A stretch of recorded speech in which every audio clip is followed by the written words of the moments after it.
There is something different about this fight week. Not quieter, not simpler, but bigger. Because in the span of just a few days, Claressa Shields has declared Detroit her house, placed herself in the top 5 GOAT list alongside Muhammad Ali, Kobe Bryant, and Serena Williams, openly admitted she hasn't had sex in 5 weeks because she's been locked into camp, described cutting out bread and comfort foods while dreaming about mozzarella sticks and Texas Roadhouse butter, and then immediately shared a lavish Valentine's beach surprise orchestrated by Papoose, complete with a plane writing her name in the sky and luxury Van Cleef gifts. That is not a low-key build-up. That is a stacked narrative. What's good, Shadowra family? Welcome back. If you're new here, this is not surface-level gossip. We break down pressure, perception, psychology, and power dynamics, especially when legacy is on the line. If you haven't already, make sure you like, subscribe, and drop your thoughts below, because this episode is gonna split the room. Now let's really get into this. So y'all, just a recap of my day. Today I got up and I was like, I want to get my nails done because my nails were looking like trash. And I wanted to get my toes done because every nail, all the nail polish on my toes that came off. Because why? I've been running, I've been working, I've been working. And after that, and I got my eyebrows done. And I got some lashes put on.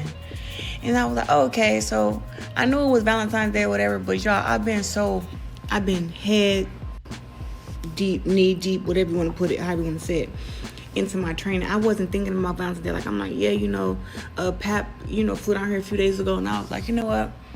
I really wasn't, I haven't been able to think about, like, no lovey-dovey shit. I've been on, like, kill time. Like, I got my lip busted yesterday in sparring. Like, I pieced up my sparring partner. Like, I'm thinking about the fight. But, I really was just like, whatever he decide, if he want to take me out to eat, if he want to give me a bear, if he want to give me a card, flowers. I wasn't expecting nothing. Nothing big or major anyway. And then, he just like, oh, get dressed. We got to wear this type of attire and this stuff. We had a certain time to be there. And I really didn't know what to expect, honestly. I had no idea. I didn't tell him I wanted anything for Valentine's Day. I didn't tell him what to get me. I just was like, I've been thinking about it. I haven't had sex in 5 weeks. You think I'm thinking about Valentine's Day? I ain't thinking about no lovey-dovey shit. I can't even put it together. So I just was going with the flow. And honestly, when we got to the beach and we started walking on that sand, I was like, why are we here? Like, why are we here? I need to be laying down. I'm sore. I'm tired. Like, yeah, let's wrap this up. But y'all, I was in for the most biggest and beautiful and wonderful time that we had on the beach. I mean, we laughed. You guys seen the plane with the letters and everything in the air that I had no idea about. I was like, I was doing something and he was like, look, and I looked up and I was like, is that my name?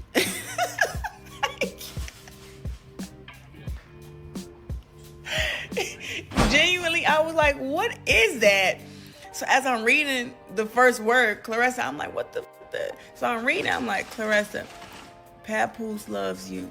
Happy Valentine's Day. I was like, shook. He did that. I'm not a girl you can make speeches, but I was like, yo, what? Yeah. Everybody on the beach was like, who's Claressa? And I was like, it's me. And then after he surprised me, y'all know I love a Van Cleef. He got me the white one for Christmas 2020. Was it 24? The Van Cleef one? And then he got me the black Van Cleef for Valentine's Day today. So I got the yin to the yang. And so I was like, and then the tent and the beach, he went and got us healthy food. I can't eat no bread or nothing. He went and got us healthy food, and we just sat on the beach, just laid around, talked, and we laughed, and we just had such a good time, you guys. Such a good time. I think the video that I posted don't even do it justice how much fun and how relaxing it was. And then right after we got back, we laid down for about an hour, and then I had to go to the gym. Yes, your girl still got to work out, y'all. We got a title fight next week, an undisputed heavyweight world championship fight, and I am ready to do this. I'm ready to do the damn thing. Okay. Like I said, I ain't had it's been too long. I don't forgot what it looked like. It's been too long. We need to get this fight out the way. Real shit. On top of that, I ain't had no butter. I ain't had no bread. I need some bread from Texas Raws and give me that motherfucking sweet butter. Yes, I want one of them mozzarella sticks from Chili's, the ones that pull. You know, when you bite it, and then it go real long like the cheese. Oh, I can imagine it. Oh, I need that. I need to go ahead and get this dub out the way, baby. Because it's just too lit. I'm done. I had enough of this shit. But today was great. And the flowers smell so good. We brought the flowers home. They smell so good. Oh my God. When an elite athlete enters fight week, the world usually expects one thing: tunnel vision. We expect silence, seriousness, intensity, and a kind of controlled emotional detachment that signals complete focus on the task ahead. But Claressa Shields has never operated in a small way, and as we move closer to her undisputed heavyweight title defense in Detroit, what we are seeing is not minimalism, it is magnitude. She has declared Detroit her house, placed herself in a top 5 GOAT list alongside Muhammad Ali, Serena Williams, Floyd Mayweather, and Kobe Bryant, openly admitted that she hasn't had sex in 5 weeks because she's been fully locked into training camp, described cutting out bread and comfort foods while fantasizing about mozzarella sticks and Texas Roadhouse butter, and then immediately shared a lavish Valentine's beach surprise orchestrated by Papoose, complete with the plane writing her name in the sky and luxury Van Cleef gifts. That is not a quiet fight week. That is a layered, emotionally charged, high-visibility fight week. And the question that naturally follows is not whether Claressa is confident, because she clearly is, but whether she is stacking too many narratives on top of one of the most important fights of her career. Let's start with the confession that grabbed everyone's attention: 5 weeks without sex. When she casually mentioned that she has not been intimate for over a month because she's been deep, knee-deep in training, it wasn't framed as drama, and it wasn't presented as sacrifice in a dramatic tone. But the internet immediately locked onto it because abstinence during fight camp has long been a debated topic in combat sports. Some athletes swear by it, arguing that sexual discipline preserves aggression and mental sharpness, while others dismiss it as a myth rooted more in folklore than science. But the psychology of publicly announcing that discipline is what makes this interesting. When a fighter says they have cut out intimacy, cut out bread, cut out comfort, and focused entirely on war, they are building an image of absolute commitment. That image can inspire admiration, the champion who sacrifices everything. But it also raises the stakes, because once you publicly frame yourself as hyper-disciplined and fully locked in, anything short of dominance will be measured against that narrative.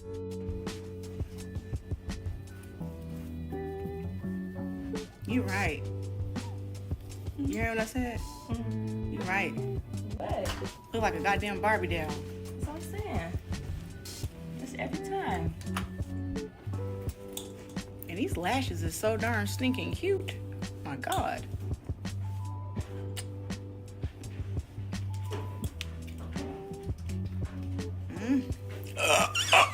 Girl, please. This is so cute. Don't do your thing. Yeah, do your thing. You're right.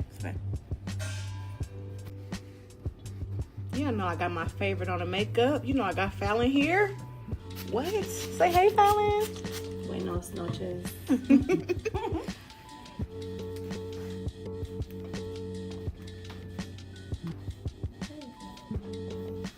The color in this wig is insane, okay? The color is crazy. Like, why you did that? Why? Okay, because that's making okay.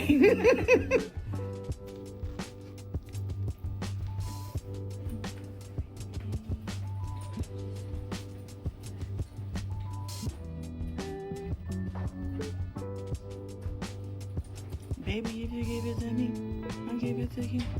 I know what you want. You know I got it. Baby, if you give it to me, I'll give it to you. As long as you go. You know I got it. Baby, if you give it to me. Girl, get off that bullshit. Come on now, you know you fucks with that song. I I do. Yes. I do. I can't even cap. You feel me? It's the way you singing it. I'm singing how they sing it. Okay, hit it one more time. Baby, if you give it to me, I give it to you. I know what you want. You know I got it.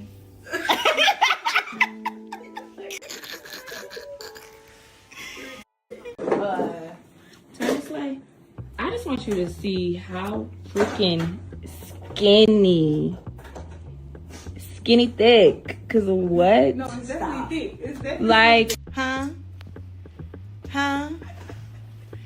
Yeah. Now y'all know I love fight week because I get to get fined every motherfucking day. I love a fight week. Ooh, hair, makeup, body, water. Yeah. I like it like that. Huh?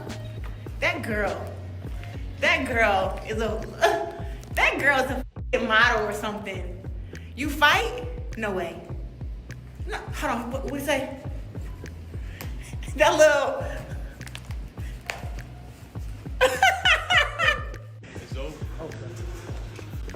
We here at the press conference because it's the GWOAT's fight week, and of course, you know, Pap upstairs. Hey, Pap upstairs.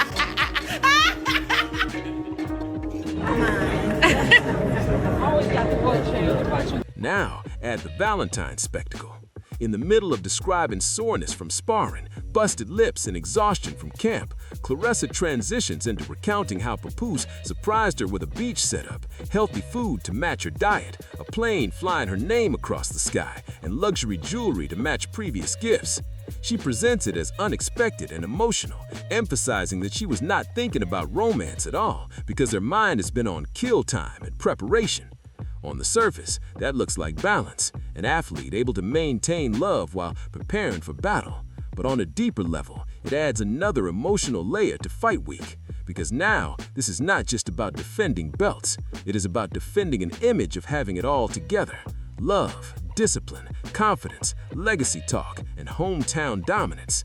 And that is where pressure quietly multiplies. Pressure in boxing does not only come from the opponent standing across the ring, it comes from narrative, it comes from expectation, it comes from the persona that has been constructed in the days leading up to the event. When Claressa placed herself in that GOAT list, she was not whispering ambition, she was declaring arrival. She did not say, "I hope to be there one day." She inserted herself alongside icons whose careers are cemented in history books. That level of self-placement is bold, and boldness is often necessary in elite competition, but it also means the public will scrutinize everything.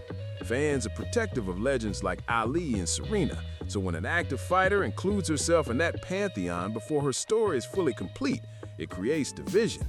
Some hear elite self-belief, others hear premature elevation, and division fuels commentary. Now, bring in the comment sections under her fight posts, where instead of analyzing strategy or debating her opponent's strengths, many viewers are still joking about Pops upstairs, still blending her athletic moment with her relationship storyline. That contrast is significant. While Claressa is speaking about belts and legacy, parts of the audience are still treating the situation as episodic drama. This creates a tension between identity and perception.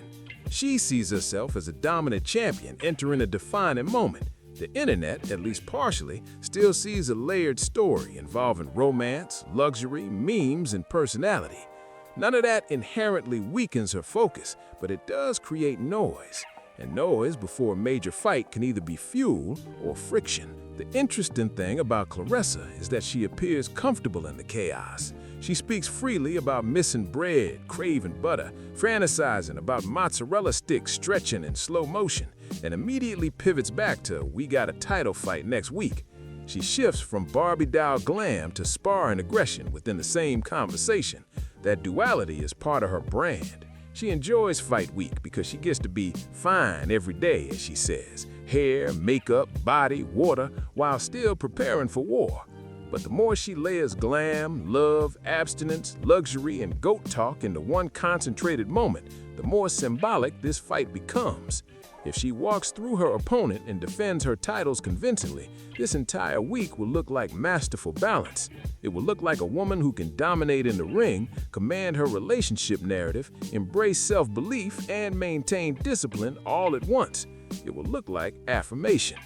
If the fight is messy, close, or worse, then every clip, the GOAT list, the abstinence comment, the beach spectacle, the My House declaration, will be replayed with a different tone. That is the gamble of visibility, and that is why this fight feels psychologically heavier than usual.